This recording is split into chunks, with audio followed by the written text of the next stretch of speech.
तो मार्वल ने सुबह सुबह कॉमिक कॉन में एक ऐसा धमाका किया जिससे कि पूरा का पूरा इंटरनेट ही हिल गया। मतलब लिटरली वो लोग रॉबर्ट डाउनी जूनियर को वापस ले आए हैं एमसीयू में एज डॉक्टर डूम। लेकिन अब यहाँ पर सबसे बड़ा सवाल ये आता है कि आखिरकार ये जो डॉक्टर डूम है आरडीजे का, वो आयरन मैन का कोई वेरिएंट होगा जो कि डॉक्टर डूम बनेगा, या फिर ये ओरिजिनल डॉक्टर डूम होगा। और इसके साथ एक और सवाल ये आता है कि क्या आरडीजे को डॉक्टर डूम अनाउंस करने के बाद मार्वल वाले सीधे सीधे कॉमिक बुक के रास्ते पर जा रहे हैं? तो इन्हीं सभी सवालों के जवाब और इसके साथ और भी जो अनाउंसमेंट किए हैं मार्वल ने San Diego Comic Con event में, तो उसकी हर एक छोटी से छोटी डिटेल आपको मैं इस वीडियो में बताऊंगा। तो अगर कुछ भी मिस नहीं करना चाहते तो इसीलिए वीडियो को आखिर तक जरूर देखना। लेकिन उससे पहले जल्दी से वीडियो को लाइक कर दो और चैनल को भी सब्सक्राइब कर दो। अब सबसे पहले बात करते हैं फैंटास्टिक फोर पर। अब पहले तो फैंटास्टिक फोर मूवी का नाम चेंज हो चुका है, इसका नाम अब हो गया the fantastic four first step. इसके साथ ही ये कंफर्म कर दिया गया है कि फैंटास्टिक फोर की टीम हम लोगों को एमसीयू की 3 मूवीज में देखने को जरूर मिलेगी, और वो 3 मूवीज है the fantastic four, Avengers doomsday और अवेंजर्स सीक्रेट वॉर। और साथ ही फैंटास्टिक फोर की शूटिंग अगले ही हफ्ते ट्यूसडे से शुरू होने वाली है। और इस मूवी का जो म्यूजिक है वो कंपोज करने वाले हैं माइकल जकीनो, जिन्होंने द बैटमैन का भी म्यूजिक कंपोज किया था। और इसके साथ इन्होंने एमसीयू में बेयरवुल्फ बाय नाइट जो कि स्पेशल प्रेजेंटेशन थी उसको भी डायरेक्ट किया था। इसके साथ ही फैंटास्टिक फोर का एक teaser exclusively San Diego Comic Con में ही दिखाया गया है, जिसकी इमेजेस तुम स्क्रीन पर देख ही सकते हो। इस पूरे टीजर में सबसे बड़ी हाईलाइट थी वो था गैलेक्टस। यहाँ पर लिटरली हम लोग देख सकते हैं गैलेक्टस को एकदम कॉमिक एक्यूरेट लुक में, और बिल्कुल कॉमिक की तरह यहाँ भी गैलेक्टस को देखकर ये लग रहा है कि वो एक बहुत ही बड़ी कॉस्मिक एंटिटी है, सिमिलर टू जैसा कि हमने सेलेस्टियल्स को देखा था इटरनल्स में। इसके बाद बात करते हैं captain America brave New world पर। तो इसमें सबसे पहले हमें ये पता चल चुका है कि जियान कार्लो एस्पोसितो का कैरेक्टर कैप्टन अमेरिका 4 में जॉर्ज वॉशिंगटन ब्रिज नहीं होने वाला है, बल्कि वो सरपेंट सोसाइटी का लीडर साइड वाइंडर होगा। इसके साथ ही ब्रेव न्यू वर्ल्ड की कुछ footage San Diego Comic Con में दिखाई गई, जिसके डिस्क्रिप्शन से ये कंफर्म हो जाता है कि जो इटरनल्स मूवी के आखिर में हमने टियामत को देखा था, जो सेलेस्टियल आखिर में निकल रहा था अर्थ से, वही रीजन होगा एमसीयू में एडामेंटियम का। मतलब जैसा हमने इटरनल्स मूवी के आखिर में देखा था कि सर्सी उस सेलेस्टियल को किसी दूसरे मैटर में कन्वर्ट कर देती है, तो वो मैटर और कुछ नहीं बल्कि एडामेंटियम ही होगा। और इसी पूरे एडामेंटियम की भसड़ पूरी दुनिया में मची होगी। सभी दुनिया के जो देश हैं अलग अलग, वो एडामेंटियम के पीछे पड़े होंगे, क्योंकि एडामेंटियम बिल्कुल वाइब्रेनियम की तरह ही बहुत ही स्ट्रॉन्ग मेटल है। तो यही पूरा प्लॉट हम लोगों को इस पूरी मूवी में देखने को मिलेगा। इसी के साथ टीजर में ये दिखाया गया कि जो थंडरबोल्ट रॉस यानी जो प्रेसिडेंट रॉस है, वो एक प्रेस कॉन्फ्रेंस में स्पीच देते देते ही व्हाइट हाउस के सामने ही रेड हल्क में कन्वर्ट हो जाते हैं। और मेरी जो प्रेडिक्शन थी, जो मैंने ट्रेलर ब्रेकडाउन में ही बताई थी, कि जो पूरी फाइट हम लोग देख रहे हैं कैप्टन अमेरिका और रेड हल्क के बीच में, वो यूएस में ही टेक प्लेस कर रही है, ना कि जापान में। अब इसके बाद बात करते हैं थंडरबोल्ट्स की। अब सबसे पहले हमें ये पता चल चुका है कि थंडरबोल्ट्स के जो नेम में एस्टेरिक लगा हुआ है वो किस लिए है। तो मूवी के टाइटल में जो ये स्टार या एस्टेरिक लगा हुआ है वो इसलिए लगा हुआ है क्योंकि जो इस टीम का नाम है थंडरबोल्ट, वो प्रेसिडेंट रॉस यानी कि थंडरबोल्ट रॉस के नाम पर नहीं रखा गया है। कॉमिक्स में ऐसा ही होता है कि जो थंडरबोल्ट्स टीम है उसका नाम रखा ही जाता है थंडरबोल्ट रॉस के नाम पर, लेकिन यहाँ पर ये समझाने के लिए कि ये उसके नाम पर नहीं रखा गया है, इसलिए इस मूवी के टाइटल में स्टार लगाया गया है। और ये बात खुद केविन फाइगी ने कंफर्म की है। इसके अलावा थंडरबोल्ट्स की कुछ फुटेज भी दिखाई गई कॉमिक कॉन में, जिसके डिस्क्रिप्शन के अकॉर्डिंग फाइनली हमें ये पता चल चुका है कि अवेंजर्स टावर आखिर खरीदा किसने है। तो एमसीयू में अवेंजर्स टावर किसी और ने नहीं बल्कि वैलेंटीना ने खरीदा है, जिसको हम लोगों ने ब्लैक विडो मूवी में देखा था। और यही वैलेंटीना थंडरबोल्ट्स की टीम भी बनाएगी। अब उस फुटेज के अकॉर्डिंग हमें ये भी पता चलता है कि जो थंडरबोल्ट्स टीम के जो अलग अलग मेंबर्स होने वाले हैं, जैसे कि Yelena Belova, Winter Soldier, Red Guardian, इन सभी को अलग अलग एक मिशन पर भेजा जाएगा। लेकिन आगे रिवील होता है कि सभी का मिशन बिल्कुल सेम ही था और सभी लोग आकर मिलते हैं एक ही जगह पर, वो भी सेंट्री के सामने। अब इसके बाद फाइनली हम बात करते हैं Avengers doomsday, Avengers secret Wars और आरडीजे के डॉक्टर डूम के बारे में। पर्सनली मुझे नहीं लगता कि हम लोग जो आरडीजे का डॉक्टर डूम देखने वाले हैं वो कोई आयरन मैन का वेरिएंट होने वाला है। पर्सनली मुझे लगता है कि जो हम लोग आरडीजे का डॉक्टर डूम एमसीयू में देखने वाले हैं वो ओरिजिनल विक्टर वॉन डूम होगा। अब इसका रीजन बहुत लोगों ने मिस कर दिया है, जो कि खुद रूसो ब्रदर्स ने दिया है। जब रूसो ब्रदर्स ने कॉमिक कॉन में ये अनाउंस किया कि विक्टर वॉन डूम कौन होने वाला है एमसीयू का, पहले तो वो कह रहे थे मार्वल सिनेमैटिक मल्टीवर्स का, लेकिन फिर वो मल्टीवर्स कहते कहते रुक गए और उन्होंने कहा यूनिवर्स का।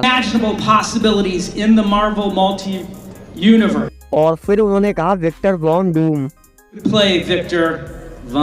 तो उन्होंने स्पेसिफिकली विक्टर वॉन डूम नाम लिया है। तो अगर आरडीजे का डॉक्टर डूम किसी आयरन मैन का वेरिएंट होता तो वो विक्टर वॉन डूम नहीं होता। इसीलिए मुझे लगता है कि जो आरडीजे का डॉक्टर डूम होगा वो ओरिजिनल विक्टर वॉन डूम होगा। और ये चीजें कहीं ना कहीं बहुत सेंस भी बनाती हैं, क्योंकि अगर ऐसा हुआ तो हमें ये पता चल जाएगा क्लियरली कि मार्वल वाले सीधे सीधे कॉमिक बुक का रास्ता पकड़ रहे हैं, वो भी 2015 वाली सीक्रेट वॉर्स का। अब जिनको नहीं पता उन लोगों को मैं बता दूं कि ये वाली सीक्रेट वॉर बहुत ही ज्यादा ओपी है, और अब मैं 99.99% श्योर हो चुका हूँ कि मार्वल उसी रास्ते जाने वाला है, क्योंकि उन्होंने अनाउंस की है एवेंजर्स डूम्सडे और एवेंजर्स सीक्रेट वॉर, और ऐसा ही सिमिलर कुछ सीक्रेट वॉर्स की कॉमिक्स में भी होता है, जहाँ पर इनकर्जन शुरू होने के बाद जो डॉक्टर डूम है वो कई सारे कांड करता है और कई सारी दुनिया को मर्ज करके खुद की एक दुनिया बनाता है जिसका नाम होता है बैटल वर्ल्ड, और वहाँ पर खुद वो एक भगवान होता है। तो यही सब चीजें हम लोगों को एवेंजर्स डूम्सडे में देखने को मिल सकती हैं। और जैसा इन्फिनिटी वॉर देखने के बाद तहलका मचा था सभी फैंस के बीच में कि आधे एवेंजर्स धूल बन चुके हैं और अब आगे क्या होगा और थैनोस को कौन मारेगा, तो वैसा ही सिमिलर कुछ हम लोगों को डूम्सडे की आखिर में देखने को मिलेगा, जहाँ पर जो डॉक्टर डूम है वो एवेंजर्स डूम्सडे की आखिर में पूरी दुनिया को मर्ज करके एक बैटल वर्ल्ड बना लेगा और वहाँ का राजा बन जाएगा और सब लोग शॉक में चले जाएंगे। उसके बाद की कहानी हम लोगों को देखने को मिलेगी सीक्रेट वॉर्स में, और यही सेम चीज कॉमिक्स में भी हुई थी। और अगर ये सब कुछ हम लोगों को एमसीयू में देखने को मिल गया तो तुम लोग सोच भी नहीं सकते कि एमसीयू की हाइप कितनी ज्यादा बढ़ जाएगी। मतलब लिटरली जितनी हाइप एमसीयू की इन्फिनिटी वॉर और एंड गेम के समय थी उससे कई गुना ज्यादा हाइप होगी एमसीयू मूवीज की। और अब जब मार्वल वाले रूसो ब्रदर्स को वापस ले आए एवेंजर्स मूवीज को डायरेक्ट करने के लिए, इसके साथ ही एवेंजर्स एंड गेम और इन्फिनिटी वॉर के जो राइटर थे वो भी वापस आ रहा है एवेंजर्स डूम्सडे और एवेंजर्स सीक्रेट वॉर्स को लिखने के लिए, तो डेफिनेटली ये मूवीज तो भाई तहलका मचाने वाली हैं। और 2025 भाई एमसीयू फैंस और सुपर हीरो फैंस के लिए बहुत ही ज्यादा तगड़ा होने वाला है। बाकी तो अब इन सभी चीजों के बारे में तुम्हें क्या लगता है, और आरडीजे के डॉक्टर डूम को लेकर तुम्हारी क्या थ्योरी है, मुझे कमेंट्स में जरूर बताओ। और अब जाने से पहले वीडियो को लाइक जरूर कर देना और हमारे चैनल को सब्सक्राइब भी जरूर कर देना। इसके साथ ही मैंने डेडपूल एंड वुल्वरीन की एंडिंग और पोस्ट क्रेडिट सीन को बहुत ही डिटेल में एक्सप्लेन किया है इस वीडियो में, तो इस वीडियो को ही जरूर से चेकआउट कर लेना।